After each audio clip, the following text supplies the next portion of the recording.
नमस्कार बच्चों, मैं दामोदर शर्मा एक बार पुनः आपके समक्ष हाजिर हूँ एक नए बिंदु के साथ।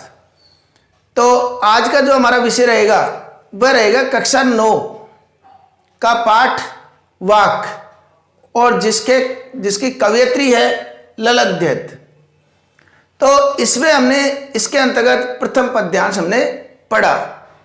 प्रथम पद्यांश पढ़ने के पश्चात बालकों ने उसका अध्ययन किया। अध्ययन करने के पश्चात कुछ कमेंट भी मेरे सामने आए, कुछ प्रश्न थे। तो मैं अगला पद्यांश पढ़ूं उसके पहले मैं उनका जवाब देता हूं। तो देखिए बच्चों, प्रश्न आया था कि हमारे जीवन को कच्चे सकोरे के समान क्यों बताया गया है। तो देखिए बच्चों, यहां पर कवयित्री ने हमारे जीवन की तुलना कच्चे सकोरे से की है, क्योंकि जिस प्रकार कच्चे सकोरे में से दिनों दिन प्रतिपल पानी टपकता रहता है, टपकते टपकते कुछ समय पश्चात वह पानी पूरा समाप्त हो जाता है, ठीक वही स्थिति हमारे जीवन की है। दिन प्रतिदिन प्रतिपल जो जो निकलता है समय, हमारी आयु स्वतः ही कम होती हुई चली जाती है और हम अपनी मृत्यु की ओर अग्रसर होते हैं। तो इसी प्रकार इसके माध्यम से एक बात और कहना चाहते हैं कि इसलिए ये जीवन भी एक कच्चे सकोरे के समान निरंतर समाप्त होते हुए जा रहा है। तो क्या करें ऐसे समय पर? हमारा फर्ज क्या है, कर्तव्य क्या है, करना क्या चाहिए हमको? तो हमको इस समय ईश्वर की भक्ति करनी चाहिए। हमें अपने जीवन में ईश्वर को नहीं भूलना चाहिए, उनकी भक्ति करना चाहिए, ये उनका आशय है। अब ये तो रही पिछले पद्यांश की बात, और फिर भी अगर कोई बात रह गई हो तो हमारा पिछला जो वीडियो है वह आप देख सकते हैं। आज हम एक नए पद्यांश का अध्ययन करेंगे। तो इसी प्रकार मुझे बहुत खुशी होती है, आपने कमेंट के माध्यम से कुछ प्रश्न पूछे उत्तर देने में। तो अब मैं जो अगला वीडियो प्रारंभ करूंगा उसके पहले जो भी कमेंट आते हैं उनका मैं उत्तर देने का पूरा प्रयास करूंगा। तो यहां पर अब आज का पद्यांश कि खा खा कर कुछ पाएगा नहीं, न खाकर बनेगा अहंकारी, सम खा तभी होगा संभावी, खुलेगी सांकल बंद द्वार की। देखिए बच्चों, इस पद्यांश को पढ़ने के बाद हमारे मन में स्वतः ही कुछ कुछ भाव हमारे मन में उत्पन्न होने लग गया है कि इसका अर्थ क्या हो सकता है। तो इसके माध्यम से कवयित्री ये बताना चाहती है कि जीवन में दो तरह की बातें होती है। व्याख्या करूं उसके पहले कुछ बातें बता दूं कि दो तरह की जीवन में बातें होती है। हमने कुछ लोग ऐसे भी देखे होंगे जो सब कुछ त्याग करके, संपूर्ण सांसारिक मोह माया त्याग करके और सब कुछ त्याग करके और तपस्या के लिए चले जाते हैं। किसी से कोई मतलब नहीं, संसार के प्रति जो भी कर्तव्य दायित्व सब छोड़ करके और कई तपस्या के लिए चले जाते हैं, संसार से दूर अपने आप को मानते हैं। कुछ ऐसे व्यक्ति भी होते हैं जो पूर्णतः ही संसार में लिप्त हो जाते हैं, उनको ईश्वर की भक्ति से, तपस्या से, इनसे उनको कोई लेन देना नहीं रहता है। दो तरह की प्रवृत्ति हो गई। लेकिन श्रेष्ठ प्रवृत्ति कौन सी है उस बात को इसमें बताया गया है कि खा खा कर कुछ पाएगा नहीं। सामान्य अर्थ में तो ऐसा लगता है कि खा करके कुछ पाएगा नहीं, जीवन भर खाते खाते रहेंगे तो भी कुछ प्राप्त नहीं होगा। अर्थात पूर्ण रूप से हम अगर अपने जीवन में पूर्ण रूप से भौतिकतावाद,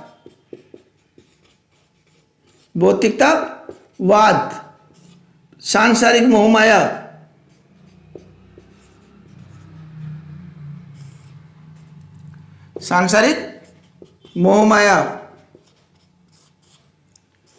ये कुछ शब्द, भोग विलास,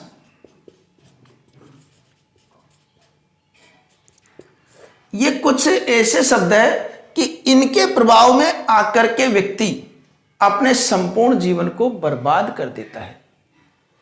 उसको ईश्वर भक्ति से या अन्य कोई पुण्य पवित्र कार्य उनसे उसका कोई लेना देना ही नहीं है, वह तो ये मानता है कि संसार में जो है मेरा जन्म ही कुछ भोग विलास के लिए या सांसारिक मोह माया में लिप्त रह करके ये मेरा है, ये तेरा है, और ये अपना है, ये पराया, इस प्रकार की बातों में लिप्त रह करके वो पूरा जीवन बर्बाद कर देता है। वो क्या कर देता है?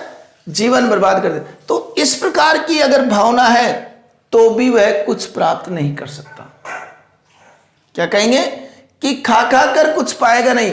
अर्थात जीवन में अगर व्यक्ति भौतिकतावाद, सांसारिक मोह माया, छल कपट, द्वेष, भोग विलास, इन सब में अगर लिप्त रहा तो जीवन में कुछ प्राप्त नहीं कर सकता है। आ गया प्रथम पंक्ति का अर्थ समझ में आ गया होगा। अब दूसरी पंक्ति, न खाकर बनेगा अहंकारी। अगर मान लो वह इन सब से दूर हो गया, संसार से मतलब ही नहीं रखा और अपने आप को बिल्कुल अलग कर दिया, तो ऐसे व्यक्ति के अंदर भी कहीं न कहीं अहंकार जन्म ले लेगा। और हम जानते हैं कि व्यक्ति के हृदय में अगर अहंकार का वास हो गया तो यह विकार की श्रेणी में आता है। और अहंकार जिसके मन में है उस मन में कभी भी प्रभु का वास नहीं था।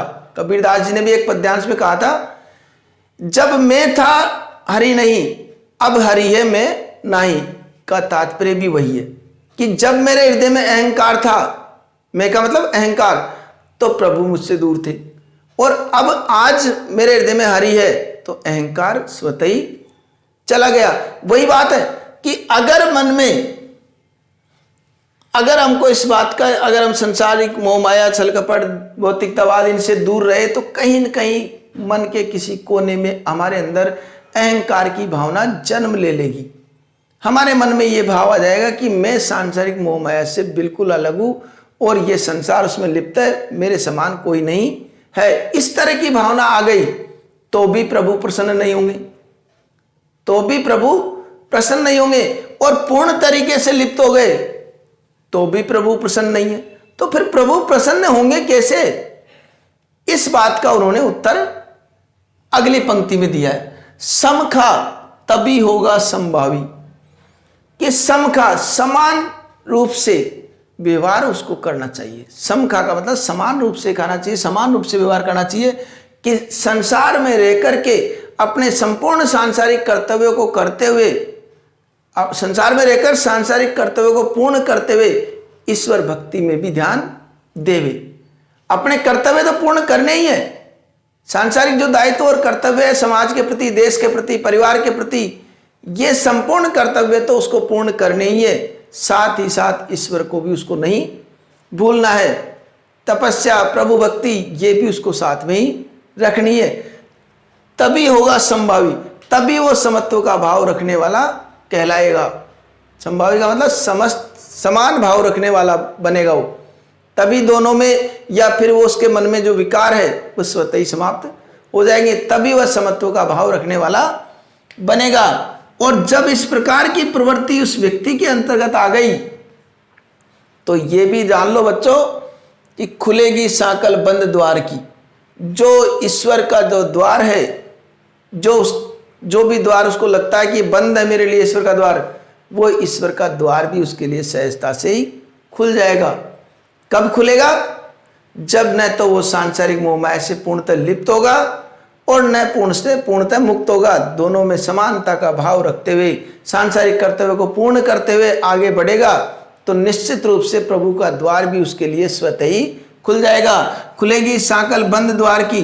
और जो साकल का मतलब जो साकल होती है लोहे की या किस भी बंधन, तो वह बंधन जो द्वार का कुछ द्वार पे जो कुछ बंधन है वह बंधन स्वतः ही हट जाएगा जब उसके मन में समत्व का भाव आ जाएगा।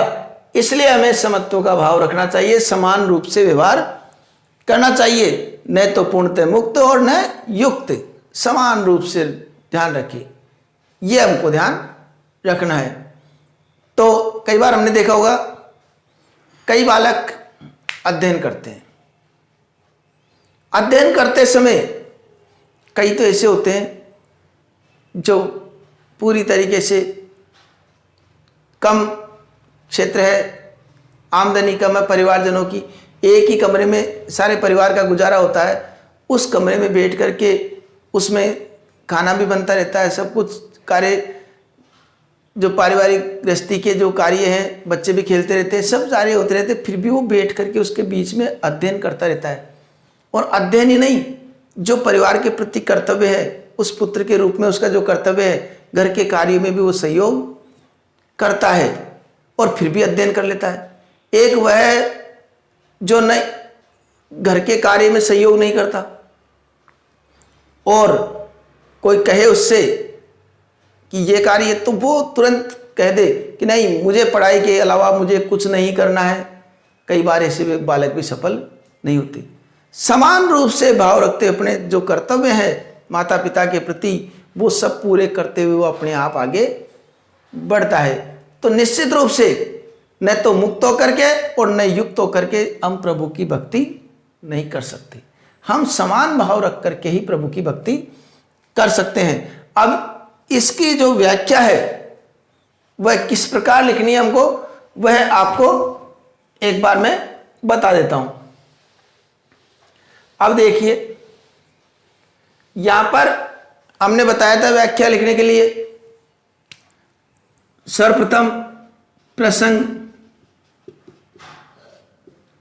लिख दिया, फिर पंक्ति छोड़नी आई, फिर प्रस्तुत पद्यांश,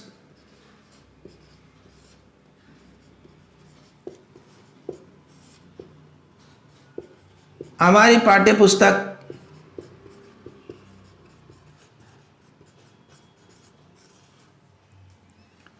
का नाम क्या है?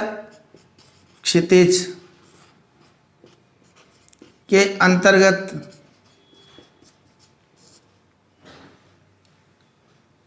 कवयित्री ललध्य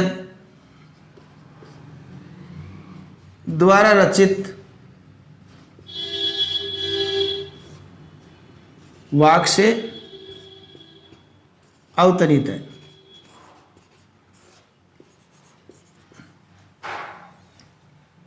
इसमें कवयित्री ने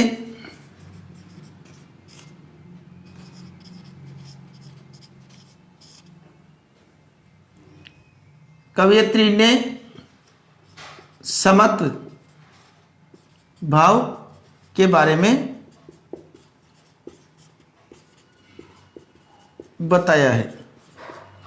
ठीक है, ये हमारी व्याख्या आपने बोली थी अभी, तो व्याख्या उस प्रकार हम लिख देंगे। व्याख्या के बाद में विशेष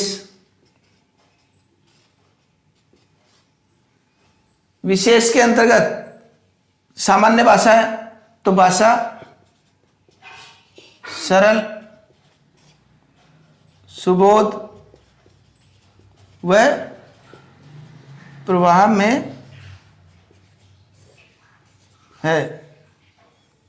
ठीक है, ये इसमें विशेष में हम लिख देंगे। समत्व योग के बारे में, समत्व के बारे में बहुत सुंदर इसमें चित्रण किया गया, इस प्रकार हम विशेष लिख देंगे। तो इस पद्यांश का भाव ये तो हमारे स्पष्ट हो गया होगा। क्या बताया गया है कि समानता का भाव रख करके ही हम सब कुछ प्राप्त कर सकते हैं, पूर्णतः न तो मुक्त होकर के न युक्त होकर के। तो इस प्रकार की बात हम कर सकते हैं। ठीक है, अब जो है, आशा करता हूं आपके ये पद्यांश भली प्रकार से समझ में आ गया होगा। और अगले वीडियो में आपसे पुनः मुलाकात होगी। तब तक के लिए